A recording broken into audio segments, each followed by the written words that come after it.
Bəli, beləliklə bir daha baş əyirik şəhidlərimizin ruhu önündə və burada bir daha Güney Azərbaycan Öğrenci Hərəkatının diş qolunun məhsulu Sayın Əmir Mərdanidən xahiş eləyəcək tribun arxasında olsunlar və hazırladıqları önəmli raporu Güney Azərbaycan şəhidləri və onun içində şübhəli ölümlərin raporunu biz bir dəfə dinləmişik 20 yanvarda çox yəni bu rapor gözəlliyində, yəni çox elmi olduğunda doğrudan alqışa layiq idi və çox adamlar heç bunun detaylarında, hətta milli hərəkatın içində olan belə soydaşlarımız bu detayları bu genişlikdə heç əldə edə bilməmişdilər və bundan çox buna dəstək verildi və biz bir daha xahiş elədik ki, Əmir bəy bu raporu bu seminarda da sunsunlar. Çox sağ olun. Buyurun Əmir bəy.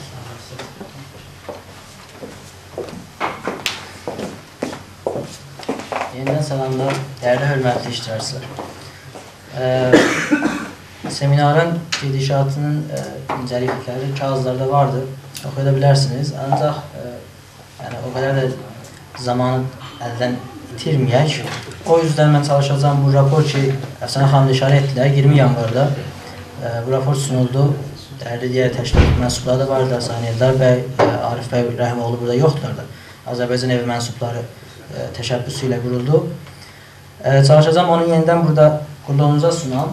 Bu rapor Əfsanə xanımın lütfləri vardı. Artıq təhlili buyurdular da. Təhlildən çoxdur ancaq sadəcə olaylar və olan şəhidlərimiz şübhəli ölümlərimizi sıralayıb bir yerə yığıb və onu millətimizə təqdim etmək deməkdir. Sayın Əskər bəy yardımı ilə mən başlayacağım da. Ancaq bir balaca ondan qabaq izahat vermək gərəkmir. Yəni siz məndən daha da yaxşı bilirsiniz ki, İranda qeyri-fars millətlərə artıq İran hakimiyyəti birinci seçeneğin edam qoyur, öldürmək qoyur. Ərəblər, Bəluslar, Kürdlərdə bu vardır. Hətta türkmənlərə də gəlib çatır da. Onları ölümə məruz qoyurlar da. Amma Azərbaycan türklərinə, Güney Azərbaycan türk millətinə gəlib çatdığında 35 milyon nüfus olduğundan dolayı bu ölümləri artıq açıqcasına deyə bilmir, edamlara məruz qoya bilmirlər. Amma bu o demək deyil ki, edam etmir, yaxud öldürmürlər. Sıraladığımız zaman görəcəksiniz ki, 34 şəhid ya şübhəli ölümə biz rast gəlirik. Sadəcə keçən 6-7 ilin içində. Bu canların əldən verən insanlar ki, bütünlüklə hamısı da milli fəallardırlar.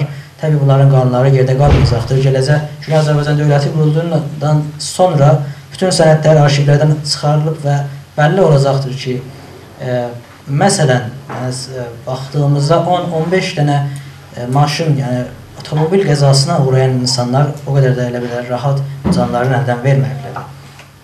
Birincisi, ən başda gələn ola bilər bizim şəhidlərimizdən Sayın Profesör Rəhmətli Zeytabi cənablardır.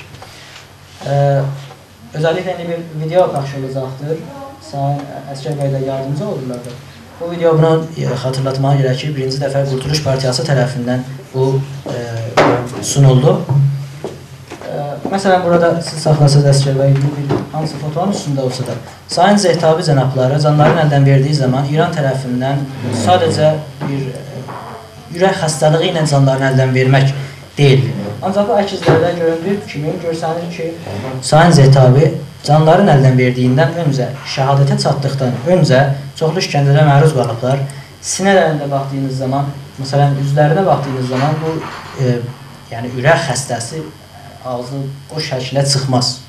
Eyni halda ürək xəstəsi heç bir zaman sinəsində, şəkillərdə də vardır, sinəsində döyülmək yerləri, gövərilmiş yerlər ola bilməzdir. Və burunlarından da qan axmağı bəllidir.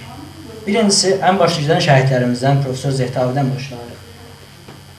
Və ondan sonra gəlirik müasir, demək olar, son illərimizə, Əskər bəy şəkilləri sırayla deyəcəklər də, mən də sırayla sizə sunacağım. Sadəcə fəqət adlarını deyəcəyim, nə üçün öldürüşlərin və nə cür canların əldən verməklərini deyəcəyim qulluğunuza.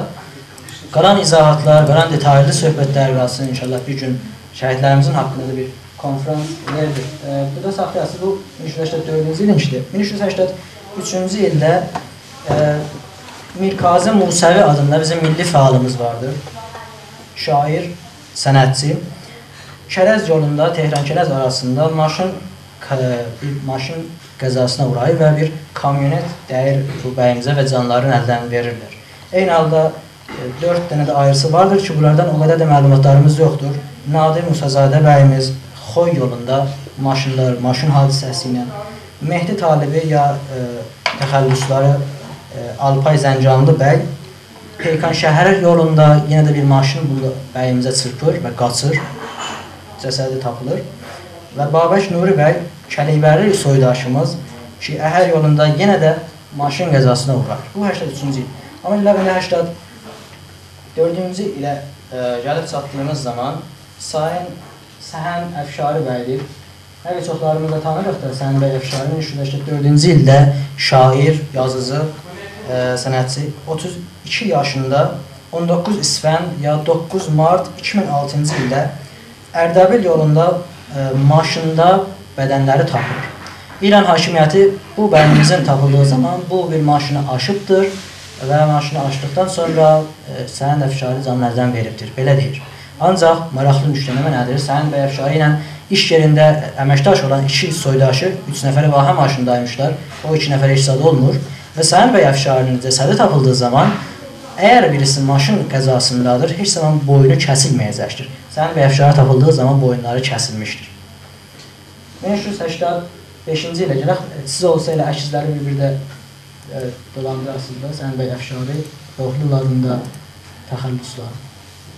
1985-ci il milli qiyamımız və sayar-sayar şəhidlərimiz. Ancaq ola bizim saydığımız zaman hər birimizin beynində 4, 3, 2, 5 nəfər olsun. Ancaq 85-in şəhidlərinə gəlir. Sayın Cəlil Abidi, orada səhv yazılıbdır, Cəlil Abidi 4 Xurdad Xiyov şəhərində başına Colt vasitəsilə güllə dəyir. Yəni, uzaqdan rəcbar açılmayıbdır. Colt dayanılır və başlarına vurulur və canlarını əldən verilir şəhidimiz. İkincisi, Məhəmməd Əli Zənnətinya 4 Xurdad Sulluz şəhərində 65 yaşında bizim rəhmətlik bəyimiz ki, Sulluzun fərmandarının önündə ki, millət fərmandarını fəth etmək istəyirmiş, fərmandardan dışarıya çıxırlar, sərbazlar, əskərlər yığan vicə və rəcbar açırlar. Rəcbarda canlarını əldən verəndə bir şəhidlərimizdən birisi də Məhəmməd Əli Zənnətinya idi. O birisinə geçsək, Əskər bəy Qasimi yenə də 4 Xurdad Sulluz şəhərində rəcbar vasitəsilə canlarını əldən verirlər və Əskər bəy Qasimi haqqında maraqlısı budur ki, indi gələcəkdə də görəcək bir ayrı Güney Azərbaycanın ən gənc şəhidinə biz çatacaq bundan sonra Fətihpur cənablarına. Maraqlısı Əskər bəy Qasimidən ki, 2 balaca oğlu da qalıbdır. Atası da bir il özündən sonra canını əldən verilir. Budur ki, rəcbar açıldığı zaman şəhid Əskər Qasimi öz canına heç Hüseyin bəy Fətihpurun canını nəcat vermək üçün özün Hüseyin Fətihpurun qabağına atır və nə yazıq ki, özü də canını əldən verir və şəhid Fətihpur da canlarını əldən verilir. O birisi Eyvaz Səyyahı bəy 2 Xurdad Urmu şəhərində.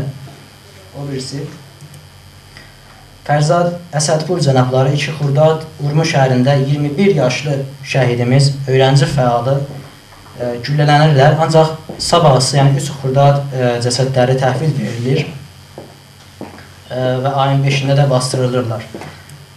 Ölümlərin olsa dayanasız, ölümlərinin nədəni, yəni cəsəd ki, güllələnibdir, aparılıbdır evə.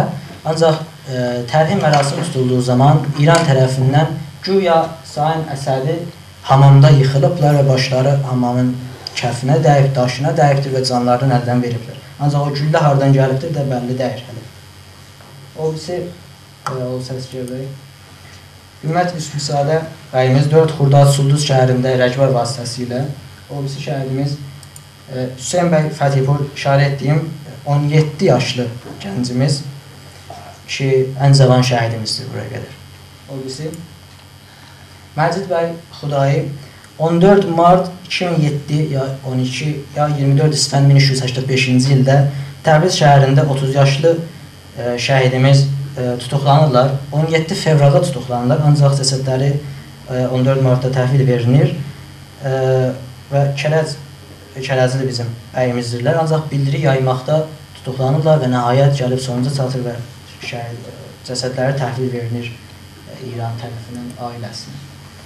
Rəsul bəy Məhərrəmi Təbriz 1 Xurdad, Riza Miraqapur Dərvişi Təbriz 1 Xurdad tutuqlanırlar bu bəyimiz, ancaq 4 Xurdad canlarını əldən verirlər xəstəxanada. O birisi Tohid Azəriyyon 4 Xurdad Sulduz şəhərində bu bəyimiz ancaq Sulduz şəhərində fərmandarın önündə rəcbar vasitəsilə canını əldən vermirlər. Müstəqim tapança vasitəsilə güllələnib və canlarını əldən verirlər. Və bu bəyimizin cümlələrə Sulduzlu olaraq deyiləndə neçə ildir ki, bu bəyimizin kim güllələndirməyi bəllidir. Ailəsi də şikayət ediblər, ancaq ailəsi nəhayətdə yersiz və yalan suç vurmaq ittihamı ilə məhkəməyə getdiler. O birisi Behzad Səbuhi-Nijad bəyimiz 1 Xurdad Təbriz şəhərində tutuqlanırlar, ancaq 3 Xurdadda Elgölüdə, Elgölünün gölündə cəsədləri tapılır. Güya orada özlərini boğmaq istəyirmişlər, İrandan belə deyilir. Səttar bəy Səlimi Təbriz şəhərində 1 Xurdad tutuqlanırlar. İttilaat 2 həftə sonra ailəsinin nə qədər şəhidimizin peşində olduğundan sonra etiraf edir ki, Səttar bəy Səlimi tutuqlanıblar, ittilaatdadılar və çox tezliklə də buraxılacaqlar. Ancaq bu 18 yaşındakı bizim şəhidimiz neçə zaman sonra cəsədi İrana təhvil verilir. Yəni, niyə can əldən veribdir? İran İttilaat təyid edibdir. Cəsədin təhvil verəndə ailəsinə İran İttilaat vizarəti belə deyir ki, biz Səttar Səliminə buraxdıq. Səttar Səlimi Bakıya qaçmaq istərdi. Ancaq Bakıya qaçarkən Araz sayında boğuldu və canını əldən verdi. Və Vahid bəy Davərpənah ki, hamıya tanırsınız, 2 gözün əldən verdilər, müstəqim güllələrin vasitəsilə və indi də İsveçrədə yaşayırlar. 1386-cı ilə bu sadəcə 85-ciləri idi.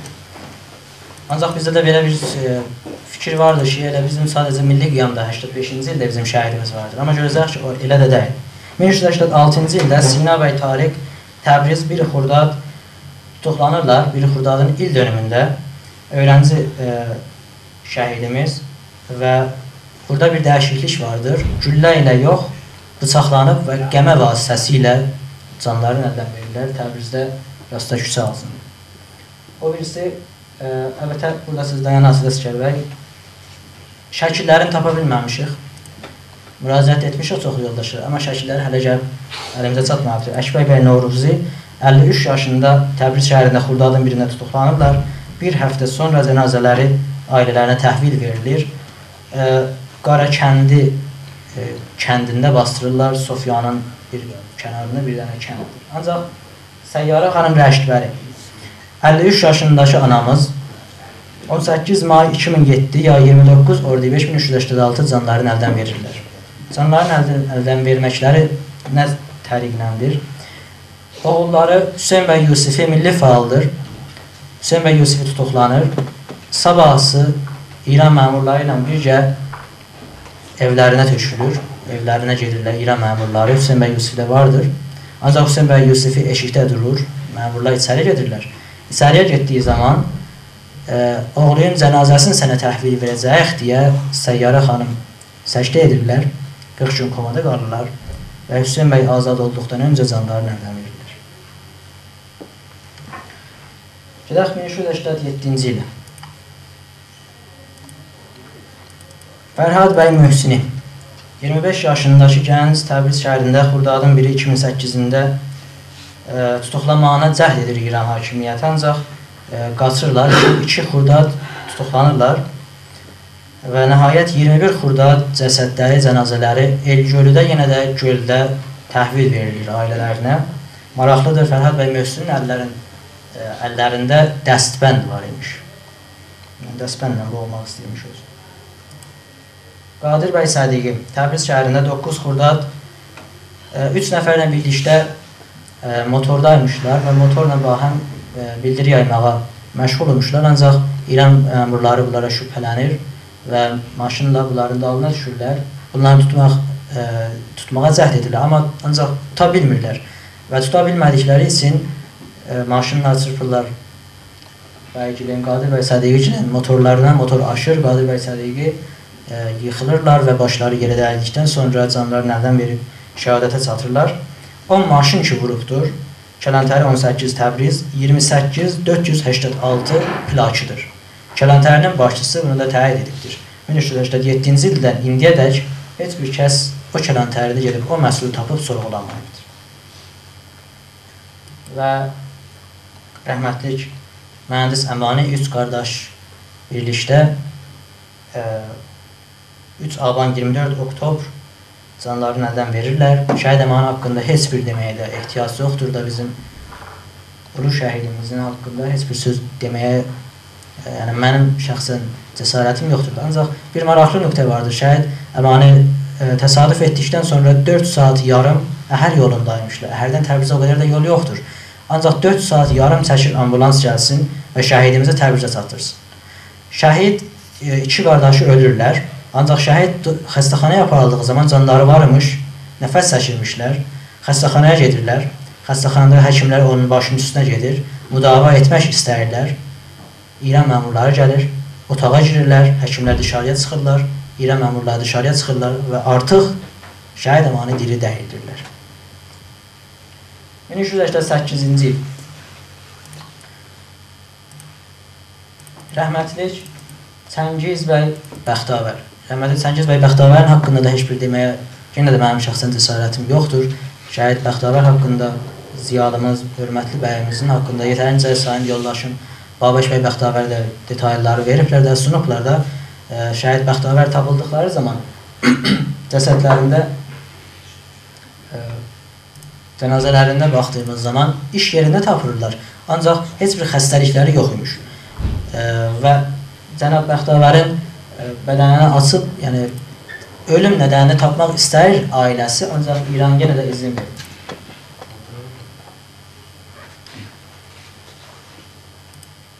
Mitra Rizai. Mitra xanım Rizai Tehran Universitetində öğrenci, 24 yaşındakı qadın. Milli faal demək olar. Nədən demək olar milli faal? Çünki Əncümən Ədəbidə varmışlar, şeirləri vardır, türkcə klaslara qatılırmışlar və Tehran Universitetində, Şərif Universitetində əlbəttə, özən ki mən xatırlayıram, yüksək lisans oxuyurmuşlar. Xoylu rəhmətlik Mitra xanım Rizai. Mitra xanım Rizai bir həftə ölümündən öncə Tehran Universitetində bu kamyonet vasitəsilə təhlükəyə məruz qalırlar. Kamyon Mitra xanım Rizaini basıb və geçmək istərmiş. Mitra xanım buna etiraz edir, hərasətə deyir və hərasət bunun peşində olacaq deyir. Ancaq maraqlıdır, bir həftə sonra həmən bu kamyonet vasitəsilə canlarını əldən verirlər. Mitra xanım Rizainin ölümü haqqında söhbətlər buraya çatar ki, 1 saat yarım maşın dəydikdən sonra ambulans gəlmir. Ancaq ən maraqlısı budur ki, saat 10-dan, gecə 10-dan öncə heç bir kamyonet universitetə girməməlidir. Bu kamyonet saat 8-də gəlir. Eyni halda sürücüsü 17 yaşında şorkurtu, yəni quvahi-naməsi olmayan birisidir. Hərasət gəlir, 17 yaşını çıxarır meydandan və kamyonet qalır. Və axirə qədər də kamyonet qalır. Heç kəs öhdələnmir, kamyonet kiminkidir. 17 yaşındakı gənc ki, maşınla da sürülmüşdə, ondan da heç bir xəbər yoxdur. Məcid bəy Əmiri bizim dəyərli şairimiz, dəyərli yazarımız 7 bəhmən 25 yanvar canlarını əldən verirlər. Yüksək Denetim Məhkəməsində çalışırdılar Məcid bəy Əmiri və o yüzden də özəlliklə Güney Azərbaycanda olan İran amillərinin fəsadlarını üzə çıxarır. Bir dənə də gözəl bir kitabı vardır, Qara Qutu adında. Və müfəssəl bir kitabdır, incəlikliklərlə yazır ki, kim nə qədər para yeyibdir, əxlaqi fəsadlar nədir və hakeza. Təbrizdə İttilaat və məmurlar vasitəsindən çoxlu dəfələr ölümə təhdid olur, hədələnir və nəhayətdə öz evində cəsədləri tapılır. Cəsədləri tapıldıqdan sonra Cənab Məcid Əmirinin boynundan sıxılmaq rəddi qalır və dişlərinin, aşağı fəkkinin çox dişləri də sınılırmış. Ancaq İran təbliğ deyir ki, Məcid Əmiri səkdə vasitəsilə canlarını əldən verirlər. Bu da tərhim zadlarıdır, üstələrdir. 1389-cu il Tav əsgər və açdıqları zaman bilirəm, ola bilsin yorucudur. Ancaq bu listəni görmək insana beyninə böyük bir sual əlaməti yaradır. Nədən indiyə qədər bunlar açıqlanmayıbdır? Yəni, milli hərəkət buna niyə barmaq qoymalıdır? İkincisi də İranın nə qədər bizim haqqımızda qəddar olduğunu görsədir. Həmid Rza Əbdi bəy 14 Ordibehişt 3 may 2010 fizik olimpiyadında İranda ikinci çıxıbdır. Fizik olimpiyadında İranda ikinci çıxıb 86-cı ildə. Buna diqqət edin, bunu beyninizə salın. Öğrenci yoldaşımız Tehranda, Təbriz yoldaşımız səhər 5-də yataqxanada cəsədi tapılır. Hərasət təbii ki, izin vermir, gəlsinlər. Nəhayət gəlib çatdığından sonra hərasət iddia edir ki, Cənab Həmid Rza Əbdi ki, türkcə klaslar qoymuş və özəlliklə seçkilərdən sonra İran hakimiyyətinin çoxlu mübarizələr də aparılmış, özəlliklə türkçülük əsasında və şeir əncümənlərdə yaradılmış. Həmid Rza Əbdinin cəsədi tapıldığında İran iddia edir ki, Həmid Rza Əbdi səm yeyibdir, yəni zəhər yeyibdir və canın əldən veribdir. Güya cəsədin kənarında da bir dənə xodkoşi, yəni özümü öldürmə notası qoyubdur. Özümü öldürmək notasına biz baxdığımızda farsdadır. Amma onun tərcüməsi və qısaltmışını desəm, belə yazır Həmid Rza Əbdi. Fizik olimpiyadında İranda 1386-cı ildə ikinci çıxan ki, Şərif Universiteti çox çətindir, dərslərimiz çox ağırdır, mən fizik oxuya bilmirəm, yoldaşlarımın hamısı da məndən qabağa keçiblər və üçün canımı əldən vermək istədim. Heç bir əqlə və məntiqə bu sığınmır. Ofisi yoldaşımız Qulam Hüseyn Nasiri bəy bu haqda gələcəkdir də Şəhid Xanzadə haqqında da yetərincə danışacaq. Bəlkə də yetərincə danışmadıq zamanın dar olduğu üçün, ancaq internetdə də vardır da. Qulam Hüseyn Nasiri cənabın haqqında da yeni bir sənədlər ortaya qoyulacaqdır. Qulam Hüseyn Nasiri Güney Azərbaycanda Ənbəran şəhərin bələdiyyə başçısı idilər. 1384-cü ildən sonra milli hərəkətə qatıldıqları üçün bir təşkilat yaradırlar içəridə. Təşkilatların adı da indi yadımdan çıxdı, burada da yazmışam da. Ancaq bir balaca bir təşkilat yaradırlar və 1389-cu ildə xiyabanlara çıxmaq istəyirlər və bu diləkçəni millətə sunurlar. O yüzden tutuklanırlar, 10 il həbsə məruz qalırlar, infisalət xidmət yeyirlər, dostluqdan çıxıb və qaçırlar dışarıya. İndi də Almanda gizli şəkildə yaşayırlar ki, gələcəkdə onunla müsahibələr yayınlanacaqdır. Ancaq İran hakimiyyəti bu bəyimizə qaytarmaq üçün ilk öncə atasını tuturlar, 65 yaşında. Yetərincə işgəncəyə məruz qoyurlar, ölümə təhdid edirlər. Ancaq oradan bir zat əldə etmədikləri üçün qardaşlarını tuturlar. Qulam Hüseyn Nasiri bəyin qardaşları, Əli Rza Nasiri bəyin qardaşları Qulam Hüseyn Nasirini tuturlar və təyin edir İran İttilatı ki, biz bunu tutuqlamışıq, ailəsinə verir. Ancaq 4 ay sonra cəsədi İrana təhvil verilir. Burada bizim ola bilsin bir qazancımız nə mənədir? O birisi şəkildə geçsə əgər. Bu Pezeşki Qanunu'nun verdiyi rapordur. Cəsəd İttilatdan Pezeşki Qanunu'ya təhvil verildiği zaman Pezeşki Qanunu bu rəsmi sənədi təhvil verir və bu qalıbdır. Və bu sənəddə açıqcasına yazır, orada da oxuya bilərsiniz farsça ki, Quvahiyə fəud, illət fəud, bərgirifdəci, yəni bərq tutur, elektrik şoşlardan dolayı və eyni halda bir zərbə əsasından belinin sınmasıdır. Bu açıqcasına İranın cənayətinin sənədidir və gələcəkdə bunun üstündə çoxlu söhbətlərimiz və fikirlərimiz və ola bilsin raporlarımız olacaqdır. Və o bir də ki, məzarların, yəni burada bəyimiz. O birisi tərəfə geçsək, əgər 1390 ilinə geçsək, yəni o qədər də bizim hər il şəhidimiz vardır və şübhəli ölümümüz də vardır. Əlaəddin Milmasi bəy 60 yaşlı Təbrizli bəyimiz mütərcim, şair, yazar, mühəqqiq, dilşünas və fotoğrafçı. 120 cild və cüzvə yazar şairimiz türk dili və tarixi haqqında çoxlu dəyərli yazıları vardır da. Canlarını əldən verirlər. Mən çox da zaman sürməsin deyə qısaltıram da canlarını əldən verməkləri nə olur? Evlərindən dışarıya çıxırlar. Ailələrini deyirlər ki, mən Şumala gedirəm, Rəşdə gedirəm. O gün axşam sağı İttilat tərəfindən ailələri ilə təmasa keçirlər. Cənab Milmasi canının əldən verməklərini deyirlər. Ancaq maraqlısı nədir? Rəşdə gedən bəyimiz Şiraz şəhərində bir xiyabanda cənazəsi tapılır. Və güya xiyabanda, şəhər içində gedərkən maşın aşıb və Cənab Minması canını əldən veribdir. Şirazla təqribən yəni Gilanın arasında bir 1000 km, 1500 km fərq vardır.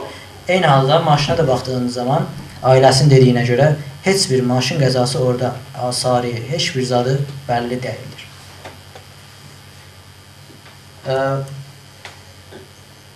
Eyni halda fikirəm Xanzadə bəyimizdə də çatırıq. Ancaq 1390-cı ildə mən unutdum da deyəm, İbrahim bəy Cəfərzadə rəhmətlikin də hətta bəzi yoldaşlar şübhəli ölümünə də inanırlar da, özləri eyni halda balaca qızları və xanımları, eşləri, rəhmətlik canlarının əldən verirlər də. İbrahim bəy Cəfərzadə cənabları. Ancaq maraqlı İbrahim bəy Cəfərzadə haqqında budur ki, həman günkü canlarını əldən verirlər. Onun axşamısı, onun gecəsi bir milli fəalın toyundaydılar.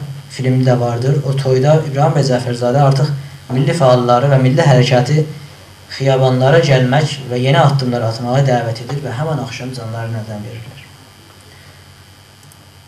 Bu buraya bizim gəlib sunduğumuzdur. Ancaq nəhayəti gəlir Şəhid Xanzadəyə çatır.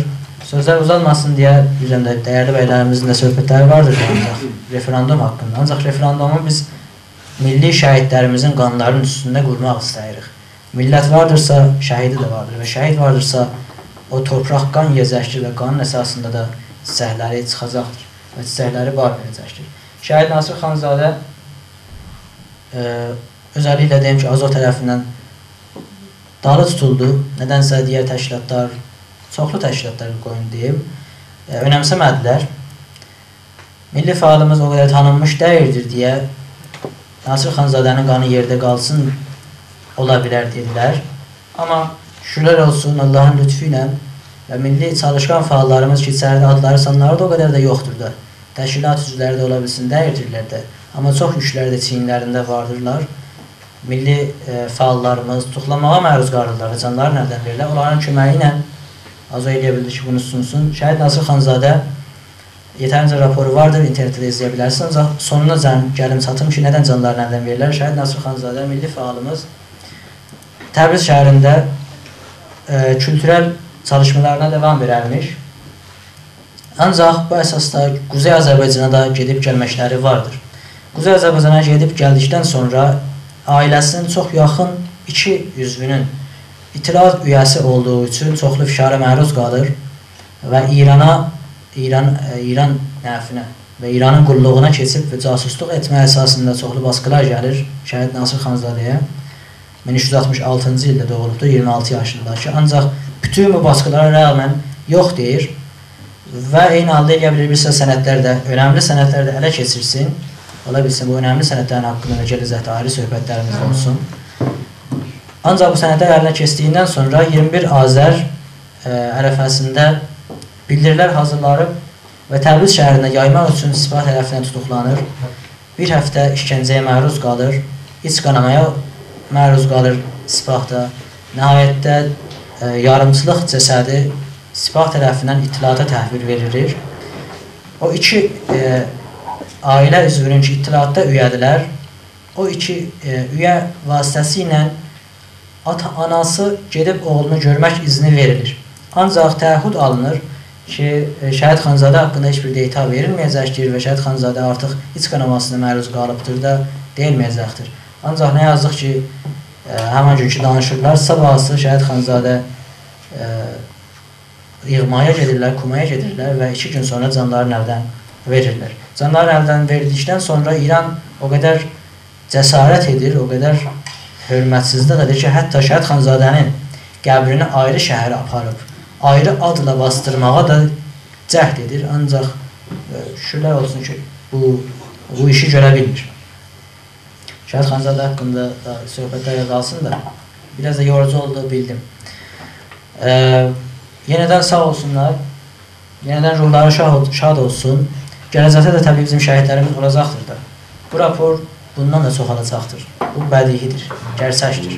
Ancaq nə başarılı bizə ki, eləyə bilirik bu şəhidlərimizin savunmağı, bu şəhidlərimizin qanları yerdə qalmasın deyə bir addım ataq. Ən böyük addımlardan da birisi ola bilsin də bu referendum qonusu olsun. Umarım yararlı oldu və şəhidlərimizin yenə də ruhlarını sağ olsun deyirəm. Çox sağ olun.